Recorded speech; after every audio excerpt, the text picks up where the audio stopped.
To win a war you must first win battles ಅಂತ ಹೇಳ್ತಾರೆ. ಸಣ್ಣ ಸಣ್ಣ ಕಾಳಗಗಳು ಸೇರಿ ಒಂದು ಮಹಾಯುದ್ಧ ಆಗುತ್ತೆ. ಆ ಯುದ್ಧ ಗೆಲ್ಲಕ್ಕೆ ಮೊದಲು ಆ ಸಣ್ಣ ಸಣ್ಣ ಚಿಕ್ಕ ಚಿಕ್ಕ ಕಾಳಗಳನ್ನ ನಾವು ಗೆಲ್ಲಬೇಕು. ಜೀವನ ಒಂದು ಯುದ್ಧ ಅಂತ ಇಟ್ಕೊಂಡ್ರೆ ನಾವು ಎದುರಿಸುವಂತ ಪ್ರತಿದಿನದ ಸವಾಲುಗಳು ಸಣ್ಣ ಸಣ್ಣ ಕಾಳಗಗಳಾಗುತ್ತೆ.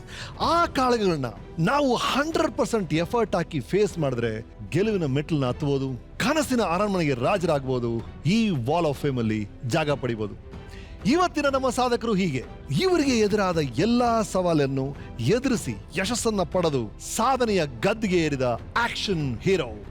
ಒಬ್ಬ ಖಳನಾಯಕನಾಗಿ ಎಂಟ್ರಿ ಕೊಟ್ಟು ಪೊಲೀಸ್ನವರಿಗೆ ಚಳ್ಳೆ ಹಣ್ಣು ತಲುಪಿಸಿದ ಇವರು ಕಟ್ ಮಾಡಿದ್ರೆ ಕಳ್ಳರಿಗೆ ಗೋಳ ತೋಡ್ಸೋ ಪೊಲೀಸ್ ಆಫೀಸರ್ ಆದ್ರು. ಆನಂತರ ಹಲವಾರು ವಿಶಿಷ್ಟ ಪಾತ್ರಗಳಿಗೆ ಜೀವ ತುಂಬಿ ಕನ್ನಡದ ಅಭಿಜಾತ ಕಲಾವಿದರು ಅಂತ ಹೆಸರು ಪಡೆದ್ರು. So let's welcome dynamic hero Devaraj.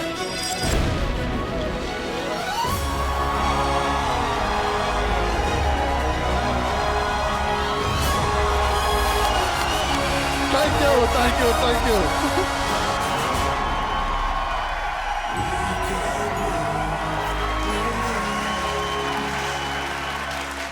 Dynamic hero Devaraj September 20, 1953 ಜನನ. ಇವರು ಹುಟ್ಟಿದ್ದು ಬೆಂಗಳೂರಿನ ಲಿಂಗರಾಜಪುರದಲ್ಲಿ. ತಂದೆ ರಾಮಚಂದ್ರಪ್ಪ, ತಾಯಿ ಕೃಷ್ಣಮ್ಮ, ಅಣ್ಣ ಮೇಘರಾಜ್. ಇವರ ಧರ್ಮಪತ್ನಿ ಚಿತ್ರನಟಿ ಚಂದ್ರಲೇಖಾ ಅವರು.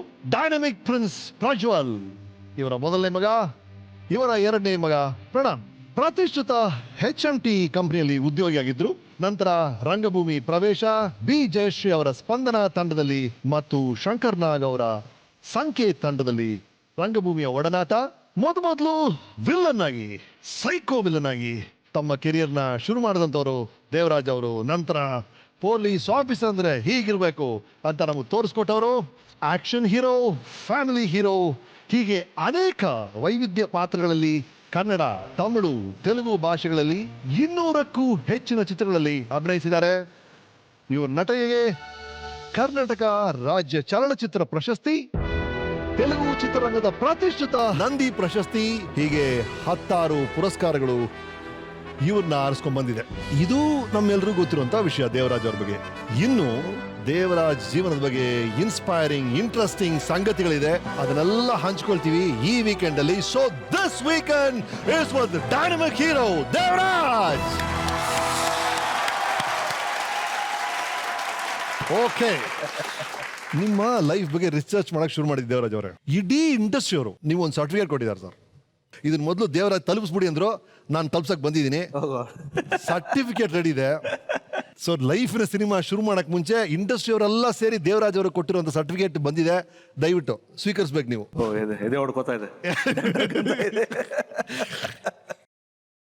ನೋಡಿ sir, central board of film certification, dynamic hero Devaraj. U clean you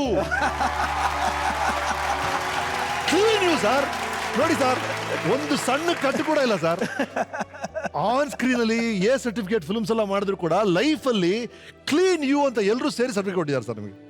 ಇದನ್ನ ಹೆಂಗ್ ಮ್ಯಾನೇಜ್ ಮಾಡಿ ದೇವರಾಜ್ ಅವರೇ? ಅಂದ್ರೆ ಒಂದು ಕಾಂಟ್ರವರ್ಸಿ ಇಲ್ಲ, ಒಂದು ವಿವಾದ ಇಲ್ಲ, ಒಂದು ಸಣ್ಣ ಬ್ಯಾಡ್ ನ್ಯೂಸ್ ಇಲ್ಲ, ಒಂದು ಥರೋ ಜೆಂಟಲ್ಮನ್ ಅಂತ ಇಡೀ ಇಂಡಸ್ಟ್ರಿ ಅವರು ಈ ತರ ಸರ್ಟಿಫಿಕೇಟ್ ನಿಮ್ಗೆ ಕೊಟ್ಟಿದ್ದಾರೆ ಅಂದ್ರೆ ಇದನ್ನ ಫಸ್ಟ್ ಇದು ಹೆಂಗೆ ನಮ್ಗೆ ಹೇಳ್ಕೊಬಿಟ್ರೆ ನೀವು ಕಲ್ತ್ಕೊಂಡ್ಬಿಡ್ತೀವಿ ಸರ್. ಏನೂ ಇಲ್ಲ. ಮೊದಲನೇದಾಗಿ ಇಂಡಸ್ಟ್ರಿಯಲ್ಲಿ ಇರ್ತಕ್ಕಂಥ ನನ್ನ ಸ್ನೇಹಿತರು, ನಿಮ್ಮಂಥ ಸ್ನೇಹಿತರು, ಭಗವಂತ, ನನ್ನ ಕುಟುಂಬ, ಎಲ್ಲರ ಸಹಕಾರದಿಂದ ಸಾಧ್ಯವಾಗಿದೆ ಅದನ್ನ ಮಾಡೋದು. ಅದಕ್ಕಿಂತ ಹೆಚ್ಚಿಗೆ ವ್ಯಕ್ತಿಗತವಾಗಿ ನೀವು ಅದನ್ನ ಹೇಗೆ ಅಂತ ಕೇಳಿದ್ರೆ, ನಾನು ಯಾವುದನ್ನು ಎಮೋಷನಲ್ ಆಗಿ ಉತ್ಪ್ರೇಕ್ಷೆಯಿಂದ ಅಥವಾ ಆಕಾಂಕ್ಷೆ ತುಂಬಾ ಆಸೆಯಿಂದ ಯಾವುದನ್ನು ಎಕ್ಸ್ಪೆಕ್ಟ್ ಮಾಡೋದಿಲ್ಲ. ಪ್ರತಿದಿನ ಆ ದಿನ ಬಂದಾಗೆ ಜೀವನ ಸ್ವೀಕರಿಸ್ಕೊಂಡು ಹೋಗ್ತಾ ಇರ್ತೀನಿ. ಹಾಗಾಗಿ ಏನೂ ಸಾಧ್ಯವಾಗಿಲ್ಲ ಅನ್ಸುತ್ತೆ. ರೈಟ್ ಸರ್, ಒಂದು ಯಾವುದೇ ಒಂದು ವ್ಯಕ್ತಿಯ ವ್ಯಕ್ತಿತ್ವ ರೂಪಿಸ್ಕೊಳ್ಳೋಕೆ ಶುರು ಆಗುತ್ತೆ ಅಂದ್ರೆ ಅವರ ಬಾಲ್ಯದಲ್ಲಿ ನಡೆಯುವಂತಹ ಘಟನೆಗಳು, ಬಾಲ್ಯದಲ್ಲಿ ಸಿಗುವ ವ್ಯಕ್ತಿಗಳು, ಅವರೆಲ್ಲರೂ ಸೇರಿ ಎಲ್ಲೋ ಒಂದು ದೊಡ್ಡ ಪ್ರಭಾವ ಬೀರುತ್ತೆ ಒಂದು ಲೈಫಲ್ಲಿ. ಅದರಲ್ಲಿ ಮೇನ್ ಇನ್ಫ್ಲೂಯೆನ್ಸ್ ಆಗೋದು ಒಂದು ಮಗುಗೆ ಅಂದ್ರೆ ಅವರ ತಂದೆ. But I hear that you miss that influence. ಆ ದೊಡ್ಡ ಇನ್ಫ್ಲೂಯೆನ್ಸ್ ನಿಮ್ಗೆ ಆಗ್ಲಿಲ್ಲ ಅಂತ ಏನಾಯ್ತು? ಬಹಳ ಸಣ್ಣ ವಯಸ್ಸಲ್ಲಿ, ನಾನು 3 ತಿಂಗಳು ಮಗು ಇದ್ದಾಗಲೇ ನಮ್ಮ ತಂದೆ ತೀರೋದ್ರಂತೆ.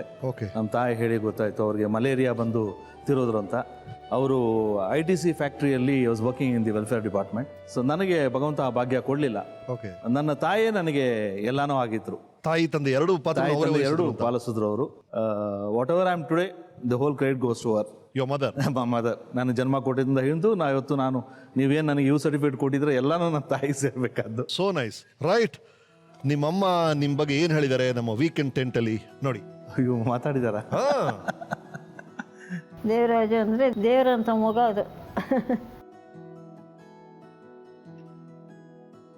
ಮಲ್ಕೊಳೋದು, ತೊಟ್ಲಿತ್ತಲ್ಲ ತೊಟ್ಲ ತೂಗೋದು, ಚೆನ್ನಾಗಿ ಒದ್ಲಾಡೋದು, ಎದ್ದು ಕುಂತ್ಕೊಳೋದು. ಜಾಸ್ತಿ ತೊಂದರೆ ಕೊಟ್ಟಿದ್ದ ಮಗನೇ ಅಲ್ಲ. ತಿನ್ನೋದ್ರಾಗ ಇಷ್ಟನೇ ಪಡ್ತಾ ಇಲ್ಲ. ನಾನೇ ಹೆಚ್ಚಾಗಿ ಬಲವಂತ ಮಾಡಿ ತಿನ್ನಿಸಿದ್ರೆ ಓದ್ತೀಯಾ ನಂಗೆ ಬೇಡ ಅನ್ನೋರು. ಉಪ್ಪಿಟ್ಟು ಮಾಡಿದ್ರೆ ಇಷ್ಟೇ ತಿಂತಾ ಇದ್ದಿದ್ದು, ದೋಸೆ ಮಾಡಿದ್ರೆ 2 ದೋಸೆ ತಿನ್ನೋರು ಅಷ್ಟೇ, ಏನೇ ತಿಂತಾ ಇಲ್ಲ. ಅವರು ಚಿಕ್ಕವರಿದ್ದಾಗ ಕೇಳೋದು ಡ್ಯಾಡಿ ಎಲ್ಲ ಅಂತ. ಏನು ಹೇಳೋದು ನಾನು? ಡ್ಯಾಡಿ ಎಲ್ಲ ಅನ್ನೋದು.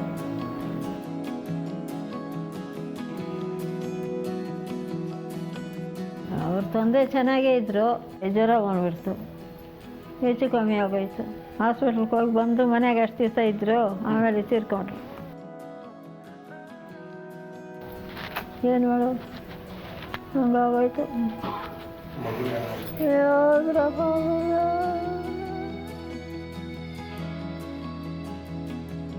ಕೊರಗೆ ಇಕ್ಕಿಲ್ಲ ನಾನು.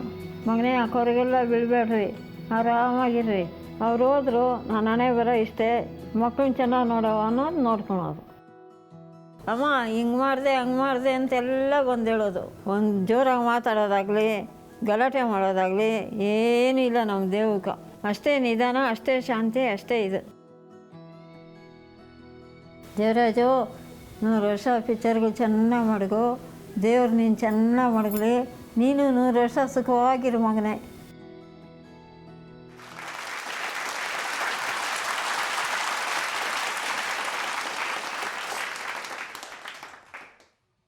ಸಾರಿ. ನೋ, ಇದು ಬಹಳ ಇಂಟ್ರೆಸ್ಟಿಂಗ್. ಯಾಕಂದ್ರೆ ನಮ್ಮ ರಿಸರ್ಚ್ ಟೀಮ್ ಕಳಿಸಿದ್ದೆವು. ನೀವು ಹೇಳಿದ್ರೆ ಅವ್ರಿಗೆ ವಯಸ್ಸಾಗಿದೆ ಅಂತ, ಅವ್ರು ಕೆಲವು ಮೆಮರಿ ಪ್ರಾಬ್ಲಮ್ಸ್ ಇದೆ ಅನ್ಸುತ್ತೆ. ಇದನ್ನ ಹೇಳಕ್ಕೆ ಅವರು 3 hours ತೊಗೊಂಡ್ರು, ಬಟ್ ಬಿಡ್ಲೇ ಇಲ್ಲ ಸರ್ ಅವರು. ಅಷ್ಟೇ ಉತ್ಸಾಹದಿಂದ ಒಂದೊಂದ್ಸಲ ನಿಮ್ಮ ಬಗ್ಗೆ ಮಾತಾಡ್ತಿದ್ದಾರೆ ಅವರು. ನಮ್ಮ ಹುಡುಗರುಗಳು ಎಷ್ಟು ಖುಷಿ ಆಗ್ಬಿಟ್ರು ಅಂದರೆ, ಅವ್ರು ನೆನಪಿಸ್ಕೊಂಡು ಹೇಳಿದಂಥ ವಿಷಯಗಳು, ನಿಮ್ಮ ಬಾಲ್ಯದ ಬಗ್ಗೆ ಹೇಳಿದ್ದು, ನೀವು ಚೆನ್ನಾಗಿರ್ಬೇಕು ಅಂತ ಅವ್ರು ಆಸೆ ಪಡ್ತಿರೋದು, ಇಟ್ ವಾಸ್ ಸೋ ಮೂವಿಂಗ್ ನಮ್ಮ ಹುಡುಗರಿಗೆ. ಸೊ ನಿಮ್ಮ ಬಾಲ್ಯದ ಬಗ್ಗೆ ಹೇಳಿ. Everything was my mother. ನಮ್ಮ ತಾಯಿ ಯಾವತ್ತು ನಮ್ಮನ್ನು ನೋಡ್ಕೊಳ್ಳೋದಕ್ಕಾಗಿ ಆಕೆನೇ ಸಂಪಾದನೆ ಮಾಡಬೇಕಾಯ್ತು, ಕೆಲಸ ಮಾಡಬೇಕಾಗಿತ್ತು. ತೋಟದಲ್ಲಿ ಕೆಲಸ ಮಾಡ್ತಿದ್ರು, ಹಾಲು ವ್ಯಾಪಾರ ಮಾಡ್ತಿದ್ರು. ಸೊ ಹಾಗೆ ಅವರು ಹೆಚ್ಚು ಸಮಯ ನಮಗೆ ಕೊಡೋಕ್ಕಾಗ್ತಿರ್ಲಿಲ್ಲ. ಭಾಳ ಚೆನ್ನಾಗಿ ನಾನು ನೆನಪಿರೋದೇನಪ್ಪ ಅಂತ ಹೇಳಿದ್ರೆ, ನನ್ನ ತಾಯಿ ನನ್ನ ಶಾಲೆಗೆ ಸೇರಿಸ್ಬೇಕು ಅಂತೇಳಿ, ಅಂದರೆ ಅವ್ರಿಗೆ ಬೇರೆ ಎಲ್ಲೂ ಶಾಲೆಗೆ ಸೇರಿಸಲು ಹಳ್ಳಿಯಲ್ಲೇ ಒಂದು ಶಾಲೆ ಇತ್ತು, ಒಂದು ಸಣ್ಣ ಶಾಲೆ. ಆ ಶಾಲೆಗೆ ಕರ್ಕೊಂಡೋಗಿ ಬಿಡೋರು, ನಾನು ಓಡ್ ಬಂದ್ಬಿಡ್ತಾ ಇದ್ದೆ.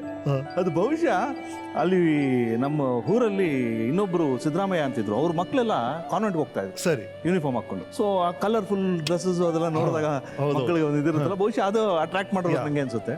ನಾವು ಹೊಡ್ ಬಂದ್ಬಿಡ್ತಾ ಇದ್ದೆ. ಆದ್ರೂ ನಾನು ಒಂದು 6 ತಿಂಗಳು ಆ ಥರ ಕಷ್ಟ ನೋಡೋದಾರದೆ, ಅವರು ಸರಿ ಹೇಗಾರು ಮಾಡಿ ಅವ್ನ ಕಾನ್ವೆಂಟ್ಗೆ ಹಾಕ್ಬೇಕು ಅಂತೇಳಿ ಬಲವಂತ ಕರ್ಕೊಂಡೋಗಿ ಕಾನ್ವೆಂಟ್ಗೆ ಹಾಕಿದ್ರು.